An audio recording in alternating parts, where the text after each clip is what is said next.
है। हाँ, जो एक्सीडेंट में मरता है, हाँ, प्राकृतिक दुर्घटना में, तूफान में मर गया, आंधी में मर गया, बाढ़ में डूब गया, उसको तत्काल दूसरा जन्म मिलता है। सबको मिलता है, चाहे कैसे भी मरे। कोई सुसाइड करके मरे, उसको भी तत्काल मिलता है। कोई स्वाभाविक मृत्यु से मरे 90 साल की उम्र में, उसको भी तत्काल मिलता है। कोई एक्सीडेंट में मरे, कोई कैसे भी मरे, उसका दोष नहीं है। उसका दंड नहीं मिलेगा, पर दूसरा जन्म तो मिलेगा ना। वो भूत प्रेत बन के भटकता नहीं है, ध्यान रखना। बहुत से लोग सोचते हैं जो एक्सीडेंट में मर जाता है ना, वो 20 साल तक भटकता रहता है धूप भूत बन के, क्योंकि उसकी उम्र 20 साल बच गई। मान लो कोई 60 साल का व्यक्ति मर गया और उसकी उम्र थी 80 साल, मजबूत था शरीर, 80 तक जी सकता था, और 60 में एक्सीडेंट में मर गया, तो जल्दी मर गया, तो 20 साल उम्र बच गई। तो कुछ लोग ऐसा मानते हैं जितनी उम्र बच गई तब तक वो भूत बन के भटकेगा और लोगों को हैरान परेशान करेगा।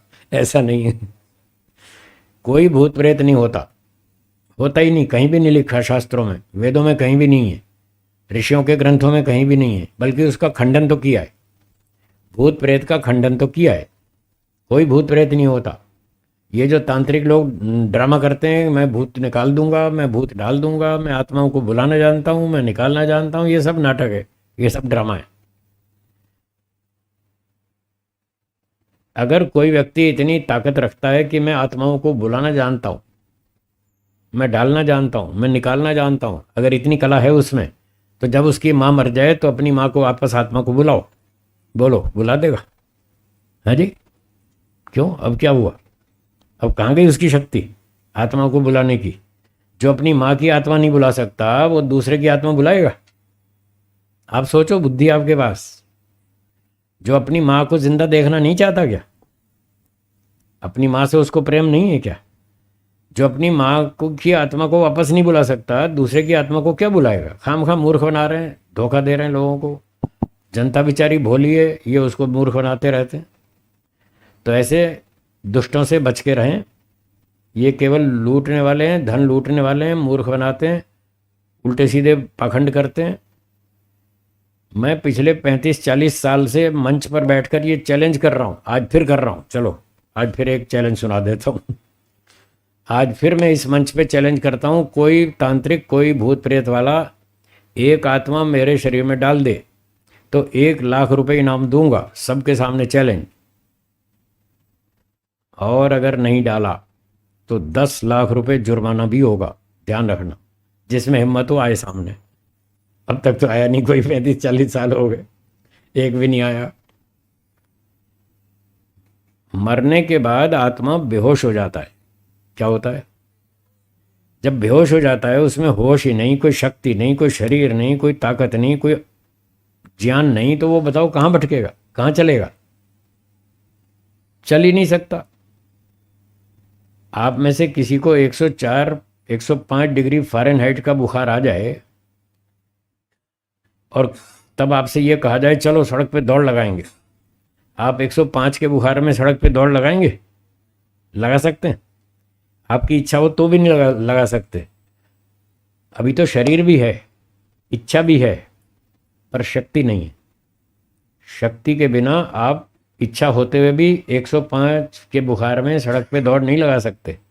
मरने के बाद तो इच्छा भी नहीं रही, शक्ति भी नहीं रही, होश भी नहीं रहा, अब बताओ कैसे दौड़ लगाएगा? तो ये सब काल्पनिक बातें, व्यर्थ की बातें, भ्रांति की बातें। भारत ने, अमेरिका तक ये भूत प्रेत की भ्रांति दूर तक अमेरिका तक फैली हुई है। तो इससे बच के रहें, ये सब पाखंड की बातें, इससे कुछ नहीं होने वाला। जब तक शरीर है तब तक व्यक्ति होश में है, तब तक उसकी इच्छा है, तब तक वो काम कर सकता है। मरने के बाद वो तत्काल बेहोश हो जाता है, और बेहोश होते ही ईश्वर उसको अपने कब्जे में ले लेता है, और फिर ईश्वर उसके कर्मानुसार उसको अगला जन्म देगा। उसको कहाँ जन्म देना, ईश्वर उसको उठा ले जाएगा। मान लो किसी को अफ्रीका में जन्म देना है, भारत में भोपाल में मर गया, उसकी मृत्यु भोपाल में हुई, 90 साल का बूढ़ा था। उसके कर्मों का हिसाब देखा ईश्वर ने, और ये डिसाइड किया कि इसको अगला जन्म कहाँ देना है, अफ्रीका में, वो दक्षिण अफ्रीका में, निग्रो जाति में देना है, ऐसे ऐसे परिवार में देना है, उसके कर्म के हिसाब से।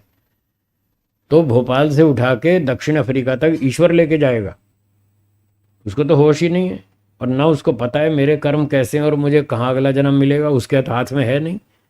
कर्म करना व्यक्ति के अधिकार में है, कर्मण्येवाधिकारस्ते, हैं। कर्म करना आपके अधिकार में है, परिणाम आपके अधिकार में नहीं है। फल आपको कर्म के हिसाब से मिलेगा, पर कहाँ मिलेगा ये आप डिसाइड नहीं कर पाएंगे। ये तो ईश्वर डिसाइड करेगा आपके कर्म का फल कहाँ बनता है, वहीं देगा।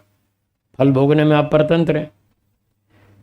फल मिलेगा इस बात की गारंटी है, डाउट कुछ नहीं है, लेकिन आपकी इच्छा से नहीं मिलेगा।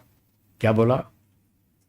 आपकी इच्छा से नहीं मिलेगा। आपकी चॉइस नहीं है कि मुझे जर्मनी में जन्म चाहिए तो भगवान जर्मनी में दे दे, आप चाहे मुझे जापान में जन्म दे तो जापान में देगा, ऐसा नहीं है। वो अपने हिसाब से देगा, जैसा आपका कर्म है उसके आधार पर देगा। मनमानी कुछ नहीं करेगा, अन्याय बिल्कुल नहीं करेगा, पर आपकी इच्छा से भी नहीं देगा, अपने न्याय विधान के अनुसार देगा। फल भोगने में हम परतंत्र हैं, और परिणाम हमारे अधिकार में नहीं है। वो जो था मा फलेषु कदाचन, उसका अर्थ है परिणाम हमारे अधिकार में नहीं है। उसका एक और एग्जाम्पल दे देता हूँ, फिर समाप्त करेंगे, फिर बीच में 15-20 मिनट का ब्रेक। तो परिणाम हमारे अधिकार में नहीं है। एक उदाहरण देता हूँ। एक अध्यापक बच्चों को पढ़ाता है, क्लास में 50 विद्यार्थी पढ़ते हैं। पढ़ाना अध्यापक का कर्म है, हाँ या ना। वो 10 महीने खूब मेहनत करके पढ़ाता है। क्या 50 के 50 विद्यार्थी एक जैसा विद्या प्राप्त करते हैं? नहीं करते। तो पढ़ाना अध्यापक का कर्म है। पढ़ना, विद्यार्थी कितना पढ़ते हैं, कितना सीखते हैं, ये इसके कर्म का परिणाम है। हाँ, क्या बोला? परिणाम क्या है?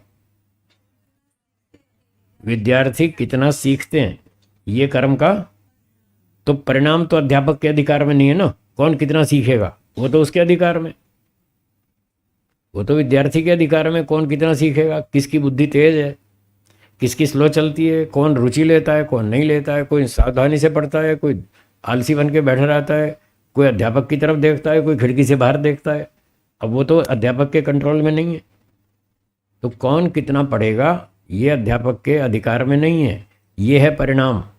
तो परिणाम में अधिकार नहीं हमारा। वो श्लोक गीता का ये कह रहा है, कर्मण्येवाधिकारस्ते।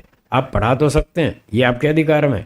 अच्छे से अच्छा पढ़ाओ, बढ़िया से बढ़िया एग्जाम्पल दो, फटाफट दिमाग में घुस जाए, ऐसा आप पढ़ा सकते हैं। घटिया भी पढ़ा सकते हैं, बढ़िया भी पढ़ा सकते हैं, वो आपके अधिकार में। पर कौन कितना सीखेगा वो आपके अधिकार में नहीं है। हाँ, आपका वेतन तो आपके अधिकार में है, वेतन तो पक्का मिलेगा। वेतन पे डाउट हो जाए तो टीचर भाग जाएगा स्कूल छोड़ के, नहीं नहीं मैं नहीं पढ़ाता। जब तुम वेतन नहीं दोगे तो मैं क्यों पढ़ाऊंगा। तो वेतन है फल। जो अध्यापक पढ़ाता है साल भर, उसका जो वेतन मिलता है मासिक, वो उसका फल है। और विद्यार्थी कितना पढ़ते हैं वो परिणाम है, और जो पढ़ाता है वो कर्म है। अब जो मान लो अच्छा पढ़ाता है और विद्यार्थी भी अच्छा पढ़ गए और अच्छे नंबर दिए, उन्होंने अच्छे उत्तर लिखे और विद्यार्थियों को अच्छे नंबर मिले, तो इस कार्य से विद्यार्थियों के जो माता पिता हैं वो बड़े प्रसन्न हो गए हैं, और उनको ये बताया कि ये अध्यापक जी बहुत अच्छा पढ़ाते हैं। विद्यार्थियों ने भी बताया कि हमारे टीचर, हमारे गुरुजी बहुत अच्छा पढ़ाते हैं, देखो हम कितना अच्छा नंबर लेकर आए, उन्होंने पढ़ाया तो हम इतना पढ़ गए।